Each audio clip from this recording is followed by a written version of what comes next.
Hello and welcome to the Intuitive Messenger channel. I am Mitchell, your Intuitive Messenger, and this is your energy forecast for today, Saturday, September the 13th, 2014. As always, thank you for taking time to watch, retweet, post, subscribe, do all that social media stuff that we love to do to get the messages that we have to offer to those around the world, around the globe.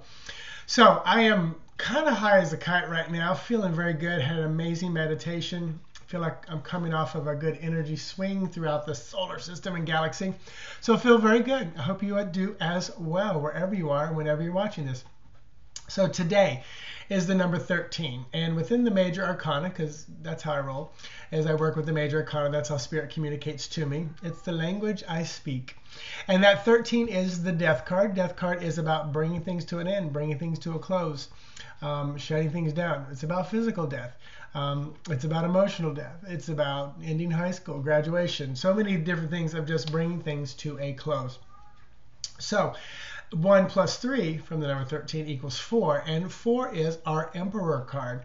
And the Emperor card is all about this very dynamic, but yet very balanced and feminine man, leader, king, if you will, the Emperor. And his energy is just, it's so, for me, it's almost like just so neutral in this feeling of, it's like he rules the country. He doesn't get too emotional. He doesn't get too excited. You know, when he needs to fight, he goes into battle. When he needs to just sit back and say, that's your stuff, deal with it, he does. So that energy is available to you today if you need to step into it. The death or ending energy is available. You may feel it knocking on your door. And then also add up all the numbers today, and you get the number 20, which is our Judgment card. We're coming close to the end of the major arcana, which is 21. But the 20 card is Judgment, which is being freed from the things that are holding you back. This is my interpretation, my reading. Because the card always has like an angel, maybe Gabriel, blowing the trumpet with souls coming up out of the ground, up out of the grave. So the grave held people back. And it's being freed from the things that are releasing you back. Plus, we're getting, so it's like you're being awakened or woken up because we're about to come to the end. You know, it's like, oh, so many people, and this is spirit spoken right now, because I'm hearing this very clearly. So many people sleep through most of their life, and right before they're about to go back, they go, okay, you've had every opportunity to wake up, and they get bitch slapped literally in the 11th hour and go, oh, this is what it's all about. Which is what I think this whole spiritual enlightenment and this growth and everything that's going on is a lot about, is that so many of us are waking up earlier and earlier in our lives, the crystal children, indigo children, you know, starseed, all that good stuff. We're awakening more and more, and then just, of course, being able to spread the message around the world to people who, you know, I mean, I lived in just a small little town in Polk County, Florida, which I felt isolated from the world. I can only imagine, you know, where you really are isolated from the world, but you still have the connection to the internet or your phone or whatever.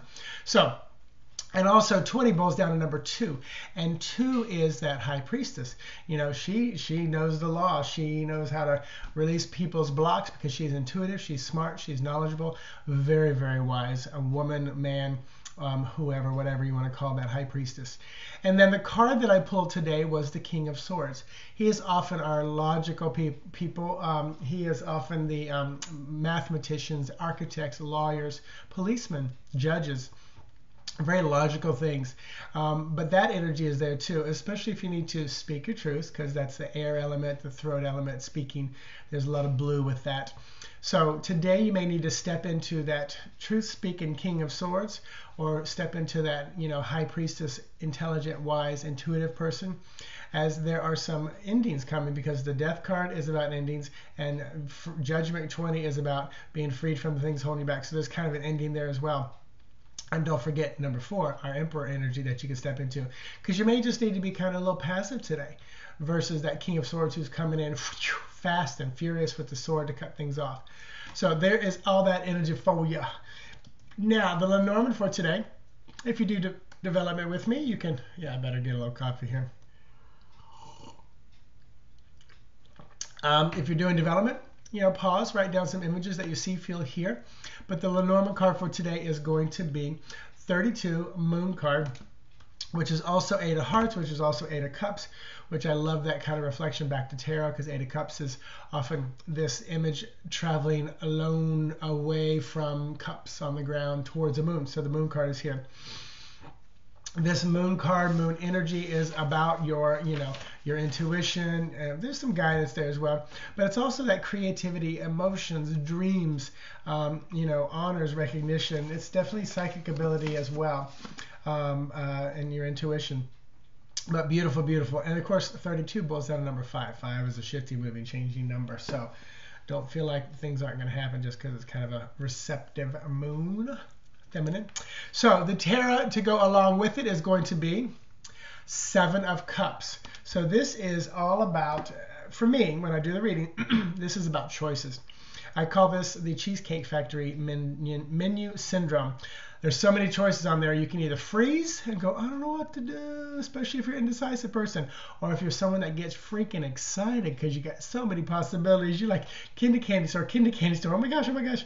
So it kind of feels like it always gets polarized, but you have so many choices. You can look at the cups. There's all different kinds of things going on there. You've got what looks to be like riches. You got what looks to be like, another person, love, temptation. Tower card could be like work or business. So there's so many different things going on in that card. All of that.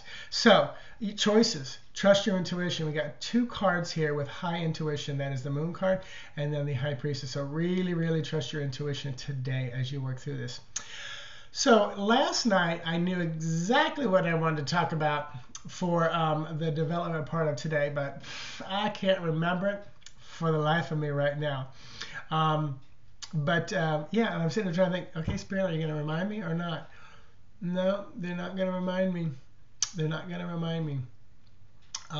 So I'm going to talk about remote viewing.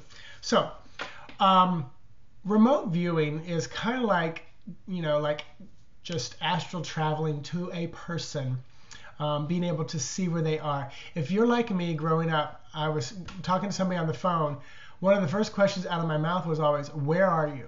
Because I needed to know in my brain where they were, because I was putting them like in their office or in their home or their bedroom or something when they're talking on the phone. So I wanted to confirm either what I saw or adjust it to what I saw. So when you're communicating with someone in any way, shape, or form, text, phone, Facebook, whatever, and there's someone that and know that you do this kind of work or you want to check into it, just say, hey, can I remote view real quick and just kind of take a peek where you are? And of course, asking permission is very important. So if they say sure, and then just take a couple of breaths and just almost like imagine yourself in their body and turn your head, kind of in your own mind's eye and look around. What do you see? What do you see? All your senses. What do you see? What do you feel? What do you hear? What do you taste? What's the other one? Hear, hear, see, smell. Smell. What do you smell? Did I say that one? And what do you just know? And just say, here's what I'm getting. And look for the hits, not the misses. Look for the hits. What's right on. And, just connect into that. Because even for me, if you want to zoom in, you have no idea what's on that side of the wall for me. And it's one of those things, you may remember when I had that flip-flop what it is. But, you don't know what's on that side. You don't know what's on that side. When I take people through remote viewing, one of the cool things to do is I just take them through like a quiet meditation. I walk them up the front of my house, into the house, and into the first room, turn right into the second room, come back out, go down the hallway, and I just take them through and have them write down what they see, hear, and feel. Just great ways to develop that intuitive ability, that psychic seeing, that remote viewing. And if you ever want to dig a little bit more into that, search Russell Targ, T-A-R-G, or Lynn Buchanan. They were U.S. government people that did, I think Lynn Buchanan was one with the Army or the U.S. government. But our U.S. government had psychic spies, and they would help remote view and find people. They had to bring it down to a science. It was laborious. Not my, I go from a spiritual place. But check into that if you want to learn more. So, all that being said, I'm probably going to be all caught up today with all my readings. I'm very excited. So if there may be room for 1 or 2 more if you're interested. to get that 3-in-1 spread. If not, and you buy it, I'll get it done for you when I get back August 3rd, 4th, 5th, 6th. But I will be in Kissimmee on August the 4th, Saturday, and then the end of August, October, August 4th in Kissimmee, Florida, and the end of October in the Villages, Florida, and January in downtown Orlando area. So check out my website, intuitivemessenger.org. I will talk to you guys tomorrow where we'll do the week-long spread. And then this coming week, I will do a 2-week spread to cover the entire time while I'm gone to Italy. It'll be a big video. All right, not Italy. I just said Italy, Spain. Italy was the last time. I posted every day when I was there. All right, talk to you later. Bye-bye. Namaste.